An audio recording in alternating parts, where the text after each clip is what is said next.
વિસ્તારમાં થયેલા ડિમોલિશનની અહીંયા બુલડોઝર સ્ટ્રાઇક કરવામાં આવી। સેંકડો ઝૂંપડાઓ જે ગેરકાયદે ખડકી દેવામાં આવ્યા હતા તે દૂર કરવામાં આવ્યા, પરંતુ હવે રાજનીતિ ગરમાઈ રહી છે। કોંગ્રેસના નેતા હિંમતસિંહ પટેલ હોય કે પછી શૈલેષ પરમાર હોય, તેઓ કહી રહ્યા છે કે ચંડોળા વિસ્તાર એ મિની બાંગ્લાદેશ છે, એવો અપપ્રચાર કરવામાં આવ્યો છે।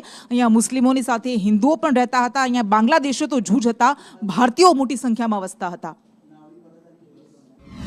आवश्यक सेवाओं जो जरूरियात है जो म्युनिसिपल एक्ट में पण लखेली है, त्यारे तमे एवी परिस्थितिनी अंदर लोकोने तरछा मारो, घर मकान तोड़ी नाखो, नाना नाना बाळको अहींयाथी त्यां अखड़ता थाय, परीक्षामांथी एक्जाम ना आपी शके।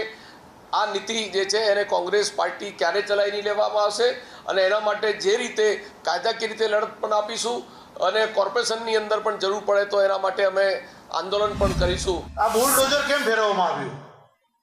ઇલીગલી બાંધકામ દૂર ફેરવ્યોનો વાંધો નથી, પણ જે રીતે કોઈને પણ ગેરકાયદેસર બાંધકામ એને તોડવા માટે નોટિસ આપવામાં આવતી હોય છે, અને નોટિસ એટલા માટે આપવામાં આવતી હોય કે એનો માલ સામાન ત્યાં પડ્યો, એનો ઘર વખરી પડ્યો હોય, ધંધો કરતો ધંધોનો સામાન એનો પડ્યો હોય, કોઈ પણ રીતની નોટિસ આપ્યા સિવાય સીધા બુલડોઝર પોલીસના બંદોબસ્તી હેઠળ તમામ લોકોના તોડી નાખવામાં આવ્યા।